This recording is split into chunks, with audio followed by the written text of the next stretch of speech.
দেশের ৬ বিভাগে ভারী থেকে অতি ভারী বৃষ্টির আভাস দিয়েছে আবহাওয়া অফিস। এসব এলাকায় ১৮৮ মিলিমিটার পর্যন্ত বৃষ্টির সম্ভাবনা রয়েছে। এর ফলে ঢাকা ও চট্টগ্রাম মহানগরীর কোথাও কোথাও অস্থায়ীভাবে জলাবদ্ধতার সৃষ্টি হতে পারে। বুধবার ২৮ মে আবহাওয়া অফিসের ভারী বৃষ্টিপাতের সতর্কতায় এসব তথ্য জানানো হয়েছে। এতে বলা হয়েছে, উত্তর পশ্চিম বঙ্গোপসাগর এবং তৎসংলগ্ন এলাকায় অবস্থানরত লঘুচাপ একই এলাকায় সুস্পষ্ট লঘুচাপে পরিণত হয়েছে। এটি আরও ঘনীভূত হতে পারে। এর প্রভাবে আজ সন্ধ্যা ৬টা থেকে পরবর্তী ৪৮ ঘন্টায় ময়মনসিংহ, ঢাকা, খুলনা, বরিশাল, চট্টগ্রাম ও সিলেট বিভাগের অনেক জায়গায় ভারী থেকে অতি ভারী বর্ষণ হতে পারে।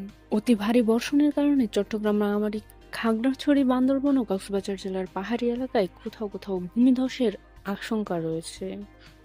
এছাড়া ভারী বর্ষণজনিত কারণে ঢাকা, চট্টগ্রাম মহানগরীর কোথাও কোথাও অস্থায়ীভাবে জলাবদ্ধতা তৈরি হতে পারে। ইতিমধ্যে সমুদ্র বন্দরে ৩ নম্বর সতর্ক সংকেত জারি করা হয়েছে। দেশের উপকূলীয় অঞ্চল পটুয়াখালীতে গুঁড়ি গুঁড়ি বৃষ্টির সঙ্গে মেঘাচ্ছন্ন আকাশ এবং কিছুটা উত্তাল রয়েছে সমুদ্র।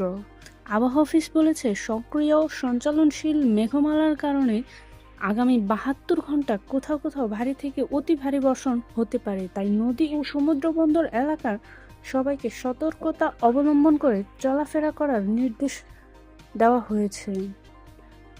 মঙ্গলবার ২৭ মে সকাল থেকে পুরো উপকূল জুড়ে শুরু হয় বৃষ্টি। এ অবস্থায় পায়রা সহ অন্যান্য বন্দরগুলোতে ৩ নম্বর স্থানীয় সংকেত জারি করেছে আবহাওয়া অফিস। পটুয়াখালী জেলার আবহাওয়া কর্মকর্তা মাহবুবা সুখী জানান, উত্তর পশ্চিম বঙ্গোপসাগর এবং তৎসংলগ্ন পশ্চিম মধ্য বঙ্গোপসাগরের কোথাও একটি লঘুচাপ সৃষ্টি হয়েছে। এটি ঘনীভূত হতে পারে। চট্টগ্রাম, কক্সবাজার, মংলা ও পায়রা সমুদ্র বন্দরকে ৩ নম্বর স্থানীয় সতর্কতা সংকেত দেখতে বলা হয়েছে। এদিকে পশ্চিমবঙ্গের উপকূলীয় অঞ্চলে ঘূর্ণিঝড়ের সতর্কতা। সকাল থেকে কলকাতা সহ পশ্চিমবঙ্গের বিভিন্ন জেলায় আকাশের মুখ ভার। সপ্তাহ জুড়ে বিভিন্ন স্থানে ঝড় বৃষ্টির সম্ভাবনা রয়েছে। উত্তাল থাকবে সমুদ্র। পশ্চিম মধ্য ও উত্তর বঙ্গোপসাগর সংলগ্ন এলাকায় নিম্নচাপ তৈরি হয়েছে। এই নিম্নচাপ আগামী দুদিনের মধ্যে আরও শক্তি বাড়িয়ে ক্রমশ উত্তর বঙ্গোপসাগরের দিকে এগিয়ে যাবে।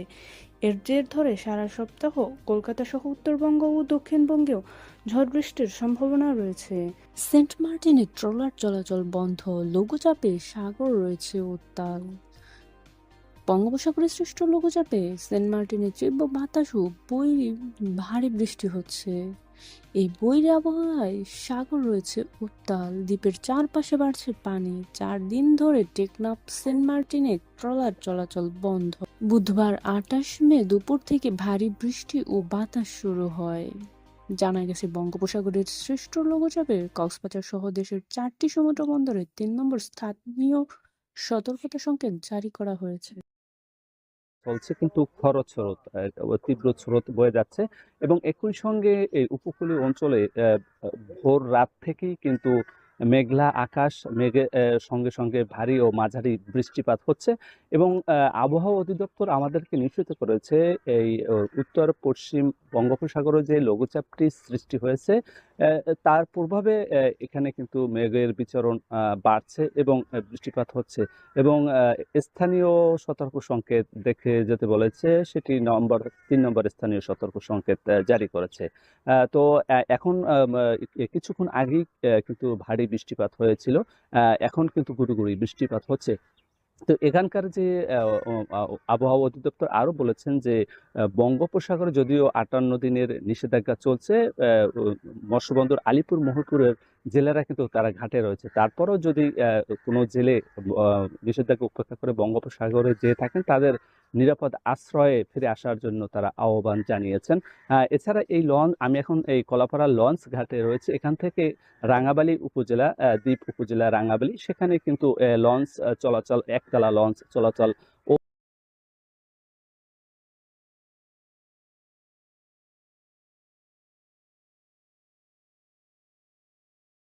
এক কথা বলা যায় যে উপকূলীয় এলাকায় এখন সময় যত গড়িয়ে যাচ্ছে মেঘের বিচরণ বাড়ছে, বৃষ্টিপাতও বাড়ছে।